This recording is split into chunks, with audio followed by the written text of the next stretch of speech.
Perkenalkan, nama saya Irmi Surati Pajijera, NIM 21200021 dari Prodi Teknik Informatika, asal kampus Universitas Kristen Wirabacana Sumba. Pada video kali ini, saya akan menjelaskan karakteristik sosial dan ekonomi lokal Sumba berdasarkan tulisan Jacqueline Veil tahun 2011. Awal berlakunya ekonomi pasar di Sumba dapat dianalisis menurut artikulasi. Sistem-sistem produksi Ray tahun 1973, Wolfes tahun 1980, Ratzagefer tahun 1988. Makna kata artikulasi meliputi penghubungan antara sistem produksi yang mementingkan pada modal dan sistem produksi yang ditemukan di dalam konteks lokal yang spesifik.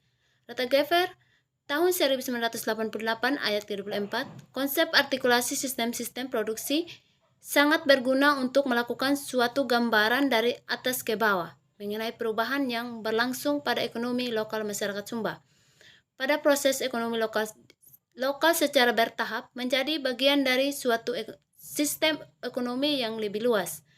Sementara ekonomi lokal tersebut tetap melestarikan sebagian dari karakteristiknya. Yang dimaksudkan dengan sistem atau modus produksi adalah sistem organisasi sosial dan ekonomi secara menyeluruh. Di samping unsur hubungan sosial yang terkait dengan produksi, sistem produksi juga mencakup pengembangan teknologi yang khas dari sistem itu atau kekuatan-kekuatan produksi dan berbagai kaidah hukum, kelembagaan, dan budaya atau disebut sebagai superstruktur yang mengatur kegiatan operasionalnya atau ELIS tahun 1988 ayat 47. Artikulasi dari bagian sistem produksi yang disebutkan terakhir yaitu superstruktur yang sangat penting dalam kaitan dengan proses perubahan di daerah perdesaan Sumba mengikuti alur pendekatan historis struktural terhadap perubahan pada sektor pertanian. Lihat Haris tahun 1982.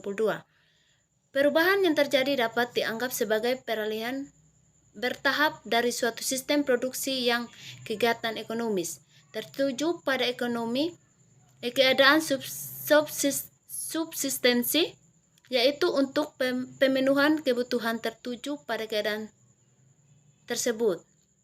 Hidup berproduksi untuk digunakan sendiri, kemudian bergerak ke arah sistem produksi kapitalis di mana pada akhirnya semua barang dan jasa sepenuhnya mengalami komoditisasi menjadi barang niaga. Pada keadaan demikian, setiap barang dan jasa dapat ditukar dan dijual. Sekian dan terima kasih.